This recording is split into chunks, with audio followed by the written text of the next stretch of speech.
ಕಲಬುರಗಿಯಲ್ಲಿ ಹಿರಿಯ ಸಂಪಾದಕರಾದ ಶಂಕರ್ ಕೋಡ್ಲ ಅವರು ಸುದ್ದಿಗೋಷ್ಠಿಯನ್ನು ನಡೆಸಿ ಶಿವಲಿಂಗ ಸ್ವಾಮಿ ವಿರುದ್ಧ ಆಕ್ರೋಶವನ್ನು ವ್ಯಕ್ತಪಡಿಸಿದ್ದಾರೆ. ಶಿವಲಿಂಗ ಸ್ವಾಮಿಗೂ ಹಾಗೂ ಕೋಡ್ಲ ಮಠಕ್ಕೂ ಯಾವುದೇ ರೀತಿಯಾದಂತಹ ಸಂಬಂಧ ಇಲ್ಲ ಅಂತ ಹೇಳಿದ್ದಾರೆ. ನಗರದಲ್ಲಿ ಸುದ್ದಿಗೋಷ್ಠಿಯಲ್ಲಿ ಮಾತನಾಡಿದ ಶಂಕರ್ ಕೋಡ್ಲ ಅವರು, ಶಿವಲಿಂಗ ಸ್ವಾಮೀಜಿ ಎಂಬುವನು ನಮ್ಮ ಮಠಕ್ಕೆ ಸಂಬಂಧವಿಲ್ಲದ ವ್ಯಕ್ತಿ. ನಮ್ಮ ಸಂಸ್ಥೆಗೆ ಶಿಕ್ಷಣ ಕಲಿಯಲು ಬಂದವರು. ನಮ್ಮ ಮಠದಿಂದ ಇವರಿಗೆ ದೀಕ್ಷೆ ನೀಡಿಲ್ಲ, ಕಾವಿ ಬಟ್ಟೆ ಹಾಕಲು ಅನುಮತಿ ಕೊಟ್ಟಿಲ್ಲ. ಇಂಥವರಿಗೆ ನಮ್ಮ ಮಠಕ್ಕೆ ಉತ್ತರಾಧಿಕಾರಿ ಮಾಡುತ್ತೇವಾ ಎಂದು ಪ್ರಶ್ನೆ ನೀವೇ ಮಾಡಿಕೊಳ್ಳಬೇಕು. ಈ ಸ್ವಾಮೀಜಿ ಮೋಸಗಾರ. ಸರ್ಕಾರಕ್ಕೆ, ಶಿಕ್ಷಣ ಇಲಾಖೆಗೆ, ಕಾನೂನಿಗೆ ದಿಕ್ಕು ತಪ್ಪಿಸುವ ಕೆಲಸ ಮಾಡ್ತಿದ್ದಾರೆ. ಶಿವಲಿಂಗ ಸ್ವಾಮೀಜಿ ಅವರಿಗೆ ಭ್ರಮೆ ಹಿಡಿದಿದ್ದು ಆಸ್ತಿ ಮೇಲೆ ಕಣ್ಣು ಬಿದ್ದಿದೆ.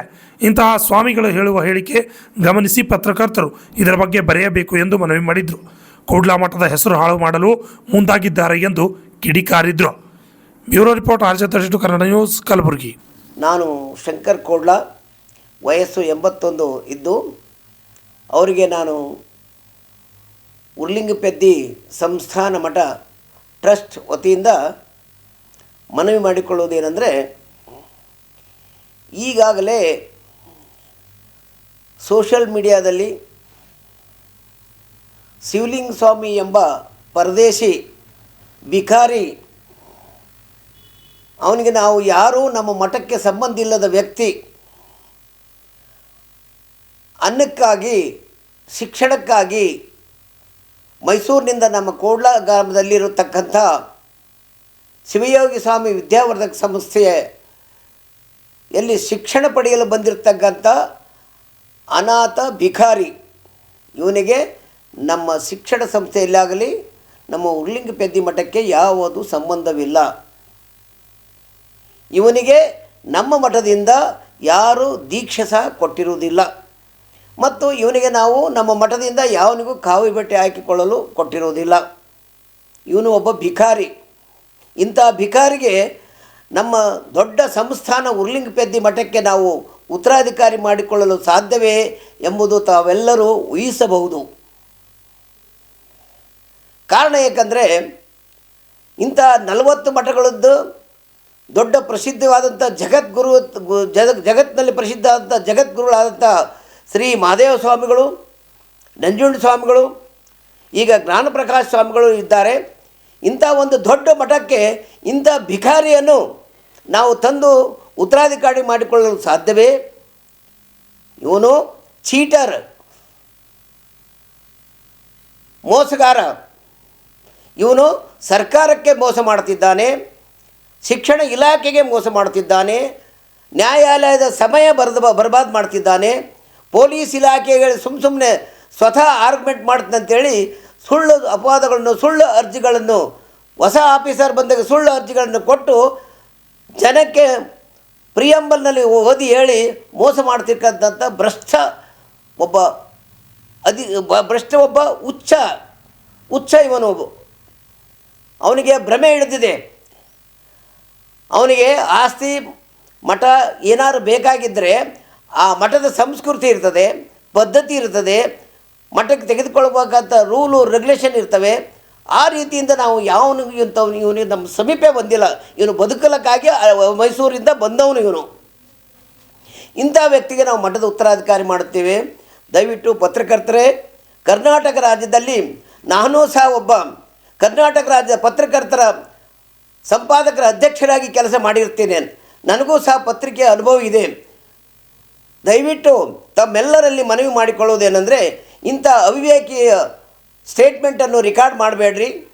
ಯಾಕಂದರೆ ಅವನ ಹತ್ರ ಯಾವುದೇ ಕಾಗದಿಲ್ಲ, ಯಾವುದೇ ಆದೇಶವಿಲ್ಲ. ತಾವು ಏನಾದರೂ ಅವನ ಬಗ್ಗೆ ರಿಕಾರ್ಡ್ ಮಾಡಬೇಕಾದ್ರೆ ಅವನ ಆದೇಶಗಳನ್ನು ಪರಿಶೀಲಿಸಿ ರಿಕಾರ್ಡ್ ಮಾಡಿರಿ, ನಮಗೇನು ಅಭ್ಯಂತರವಿಲ್ಲ. ಮೇಲಾಗಿ ಇವನು ಒಬ್ಬ ಅನಾಥನೆಂದು ನಮ್ಮ ಸಂಸ್ಥೆಯಲ್ಲಿ ಶಿಕ್ಷಣ ಕೊಟ್ಟಿದ್ದೇವೆ, ವಸತಿ ನಿಲಯ ಕೊಟ್ಟಿದ್ದೇವೆ ವಿನಃ ಇವನಿಗೆ ಯಾವುದೇ ಕೆಲಸ ಕೊಟ್ಟಿಲ್ಲ. ಸಂಸ್ಥೆಯಲ್ಲಿಯೂ ಸಹ ತಂದೆ ತಾಯಿ ಇಲ್ಲ ಅಂದಾಗ ನಮ್ಮ ಜಗದ್ಗುರುಗಳಾದ ಶ್ರೀ ನಂಜುಂಡ ಸ್ವಾಮಿಗಳು ಇವನಿಗೆ ಪೇಡ್ ಸೆಕ್ರೆಟರಿ ಎಂದು ಕೊಟ್ಟದ್ದು ನಿಜ.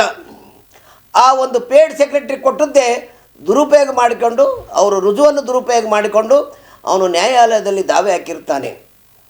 ಆದರೆ ಇಲ್ಲಿಯ ಭಕ್ತರು ಇಲ್ಲಿ ಎಲ್ಲ ಭಕ್ತರು ಇವನನ್ನು ಮಠದಲ್ಲಿ ಸೇರಿಕೊಟ್ಟಿಲ್ಲ, ಶಿಕ್ಷಣ ಸಂಸ್ಥೆಯಲ್ಲೂ ಸೇರಿಕೊಟ್ಟಿಲ್ಲ. ಹುಚ್ಚನಂತೆ ನ್ಯಾಯಾಲಯದಲ್ಲಿ ಸ್ವತಃ ತಾನೇ ಆರ್ಗ್ಯುಮೆಂಟ್ ಮಾಡಿ ಅರ್ಜಿಗಳನ್ನು ಸಲ್ಲಿಸಿ ಸಮಯವನ್ನು ಬರ್ಬಾದ್ ಮಾಡ್ತಿದ್ದಾನೆ. ನ್ಯಾಯಾಲಯದ ಪೊಲೀಸ್ ಇಲಾಖೆಗೆ ಸುಮ್ಮನೆ ಅರ್ಜಿ ಕೊಟ್ಟು ಅಲ್ಲಿ ಸಮಯ ಹಾಳು ಮಾಡ್ತಿದ್ದಾನೆ. ಇವನ ಹತ್ರ ಯಾವುದೇ ಕಾಗದ ಪತ್ರಗಳಿಲ್ಲ.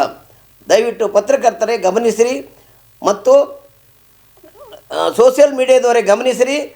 ಸರಿಯಾಗಿ ರೀತಿಯಲ್ಲಿ ಕಾಗದ ಪತ್ರಗಳಿದ್ದರೆ ಪ್ರಚಾರ ಮಾಡಲು ನಮಗೇನು ಅಭ್ಯಂತರ ಇಲ್ಲ. ತಾವು ಒಂದು ವೇಳೆ ಕಾಗದ ಪತ್ರ ಇಲ್ಲದೆ ಪ್ರಚಾರ ಮಾಡಿದಲ್ಲಿ ನಮ್ಮ ಉರ್ಲಿಂಗ್ ಪೆದ್ದಿ ಸಂಸ್ಥಾನ ಟ್ರಸ್ಟ್ನಿಂದ ತಮ್ಮಲ್ಲಿ ನಾನು ಇನ್ನೊಂದು ಸಲ ಮನವಿ ಮಾಡಿಕೊಳ್ಳುತ್ತೇನೆ. ಯಾವುದೇ ರೀತಿಯಿಂದ ಕಾಗದ ಪತ್ರಗಳು ಸರಿಯಾಗಿ ನೋಡದೆ ಪ್ರಚಾರ ಮಾಡಕೂಡದೆಂದು ಮನವಿ ಮಾಡುತ್ತಾ ಮುಂದುವರಿಯುತ್ತಾ ನಂಜುಂಡ ಸ್ವಾಮಿಗಳು ಸಹ ಮಠದ ಸಂಸ್ಕೃತಿ ಪ್ರಕಾರ ಉತ್ತರಾಧಿಕಾರಿಯನ್ನು ಮಾಡಿದ್ದೇವೆ.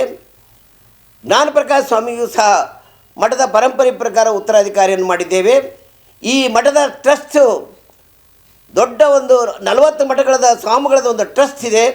ಈ ಟ್ರಸ್ಟಿನ ಮುಖಾಂತರ ಎಲ್ಲ ಕಾರ್ಯಚಟುವಟಿಕೆಗಳನ್ನು ಮಾಡುತ್ತೇವೆ. ಯಾವುದೇ ಟ್ರಸ್ಟ್ ಮುಖಾಂತರ ಇಲ್ಲದೆ ಯಾವ ಚಟುವಟಿಕೆಗಳನ್ನು ಮಾಡುವುದಿಲ್ಲ.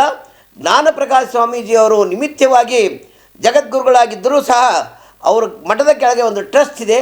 ಆ ಟ್ರಸ್ಟಿನ ಮುಖಾಂತರ ಅವರು ಟ್ರಸ್ಟಿನ ಆದೇಶದಂತೆ ಅವರು ನಡೆದುಕೊಳ್ತಿದ್ದಾರೆ. ಆದರೆ ಇವನು ಹೇಳ್ತಕ್ಕಂದು ಸಂಪೂರ್ಣ ಸತ್ಯವಿಲ್ಲ, ದೂರವಿದೆ, ಸತ್ಯಕ್ಕಿಂತ ದೂರವಿದೆ.